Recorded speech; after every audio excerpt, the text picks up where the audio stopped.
शेतकरी बंधूंनो नमस्कार. बंधूंनो 9 फेब्रुवारी 2026 संध्याकाळची वेळ आहे. 5 वाजलेले आहेत आणि मी उभा आहे दोडगाव तालुका औंढा नागनाथ जिल्हा हिंगोली. आपले एक मित्र आहेत, शेतकरी मित्र आहेत की ज्यांनी परभणी आणि जिंतूर या गावांच्या ग्रुपवर टाकलं होतं की मी उदासी तंत्राने मिरची घेतलेली आहे आणि पहिला तोडा मी काढलेला आहे आणि 10 क्विंटल मला 35 गुंठ्यात तोडा आलेला आहे. लोकांना थोडं आश्चर्य वाटलं की 35 गुंठ्यात पहिलाच तोडा 10 क्विंटलचा येऊ शकतो का. तर मी प्रत्यक्षात त्यांची मुलाखत घ्यायला आलेलो आहे, तुमच्या समोर सादर करायला आलेलो आहे. तर मित्रांनो, आपण त्यांचं मनोगत घेऊया. दादा नमस्कार. दादा तुमचं पूर्ण नाव सांगा. माझं नाव बाजीराव गंगाधर चोपडे. बाजीराव गंगाधर चोपडे, गाव दोडगाव तालुका औंढा नागनाथ जिल्हा हिंगोली. बाजीराव दादा, 35 गुंठे आपली मिरचीचं पीक आहे सध्या उभं. कोणतं वाण आहे आठवतं? 0786. बरं, 786.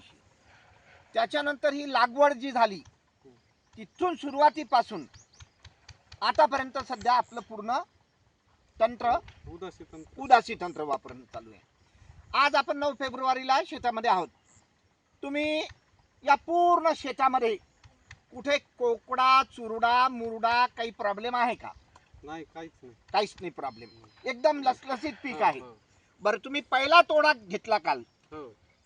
तुम्हाला या 35 गुंठ्यामध्ये पहिला तोडा काढला तुम्ही 10 क्विंटलचा, बरोबर आहे? म्हणजे शेतकऱ्यांना असं वाटलं ग्रुपवर टाकल्यानंतर शंका कुशंका की 10 क्विंटल कसं काय येतो, 3-4 क्विंटलचा येतो बा. तर तुम्हाला 10 क्विंटल पूर्ण आला. बरं, जी मिरचीची क्वालिटी बनत आहे ती कशी बनत आहे? तर दादा तुम्ही थोडंसं जवळ यावं लागेल तुम्हाला आणि मिरचीची क्वालिटी दाखवावं लागेल तुम्हाला की मिरची या पद्धतीची बनत आहे. लांबी, कलर, चकाकी आणि वजनदार. आता बाजीराव, तुम्हाला कल्पना आली असेल की तंत्र वापरल्यानंतर जे पीक येतं ते खूप सुंदर असं येतं. बाजारात गेल्यानंतर आपल्या पिकाला 2 पैसे जास्त भाव मिळतो इतरांपेक्षा. हे पण तुम्हाला लक्षात आलं असेल, बरोबर आहे? तर आज तुम्ही जे उदासी तंत्राचं पीक घेतात अगदी समाधानी आहात?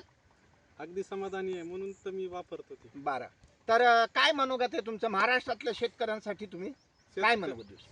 शेतकऱ्यांनी उदासी तंत्राचा वापर करावा आणि जास्तीत जास्त उत्पन्न काढावं, हीच माझी.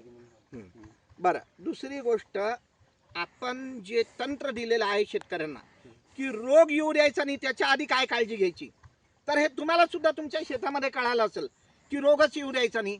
तर आपण काय काय करावं लागतं? आपण ट्रॅप्स लावावं लागतात. आपल्याला कोणते कोणते घटक वापरले सुरुवातीलाच तर रोग येत नाही. फळफांद्या कशा वाढतात, माल कसा लागतो, हे सर्व तुम्हाला आता हळूहळू लक्षात आलं असेल. लक्षात आलं ना? तर तुम्ही आनंदी आहात ना? समाधानी आहात? आपल्यासोबत सुधाकर भाऊ मगर सुद्धा आहेत, दिलीप भाऊ वीर आहेत आणि पाटील तुमचं नाव काय? मुंजाभाऊ त्र्यंबकराव मगर. मुंजाभाऊ त्र्यंबकराव मगर सुद्धा आहेत, जे उदासी तंत्राचा स्वतः वापर करत आहे आणि अनेक प्रकारे उत्पादन घेत आहे. तर मित्रांनो, मिरची हे नाजूक पीक आहे.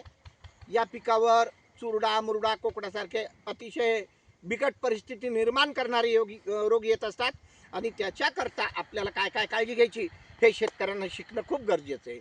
तर तुम्ही सर्वांनी कोणतंही पीक घ्यायच्या आधी थोडासा विचार करायचा, उदासी तंत्राचा वापर कसा करता येतो याचा विचार करायचा आणि उत्पादन घ्यायचं. तर मी सर्वांचे आभार मानतो आणि खूप खूप अभिनंदन करतो की आपले बाजीराव दादा जे उत्पादन काढत आहे, सुरुवात केली त्यांनी यावर्षी उदासी तंत्राची, परंतु त्यांना अनुभव आले की खूप सुंदर असं पीक येतं.